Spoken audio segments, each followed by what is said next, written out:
Good day, Curtis. How you doing today? I'm doing pretty awesome, thank you for asking. And as you can tell, it's actually getting dim. It's not actually because it's dark outside, like, have a look.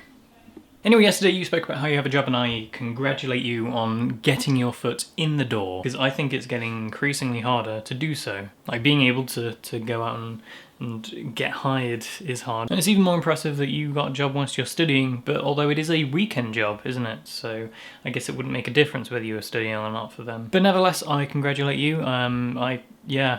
Have good fun with your job, and I hope it all works out well. And your video inspired me to redo my CV, because my CV is in a state, okay? It's in a state where it's really quite bad. And the reason I haven't redone it is because most of the online applications don't accept a CV. You sort of do the online application and that kind of counts for your CV.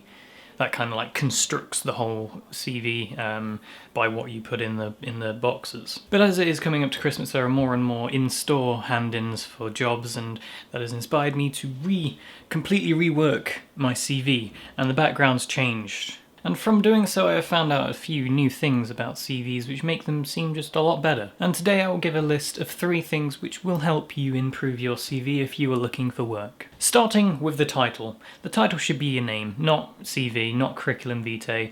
That is unacceptable. Even though we're taught that the title is meant to be what you're going to be writing about, it is an exception when it comes to a CV. Even though you might think it looks really professional having curriculum vitae as the title, it is not. So right at the top of the page should be your name, because that is the thing which you want them to remember. And you want it to be the thing which they can easily look up. And they can do this by just, looking at the sheet, and then right at the top there'll be your name, and all things are golden. Number 2, formatting. There are loads of places online which do templates, but if you get one of these templates, don't just put your stuff in the template and then save it and then print it off and hope it all goes well. Because you want them to remember that you're there. And to do that, get the template. It's fine using a template, that's completely fine and totally reasonable. But change a couple of things, make it look neater, make it look, tidier, or just make it look more professional. I personally don't like most fonts which are used, so I'm very selective with my fonts, and I don't like sans. I prefer sans serif.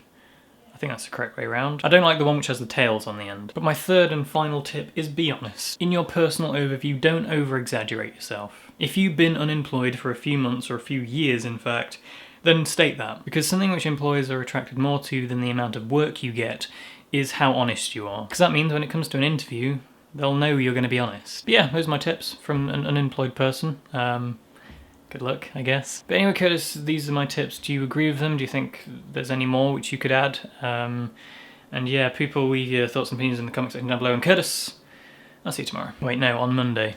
On Monday.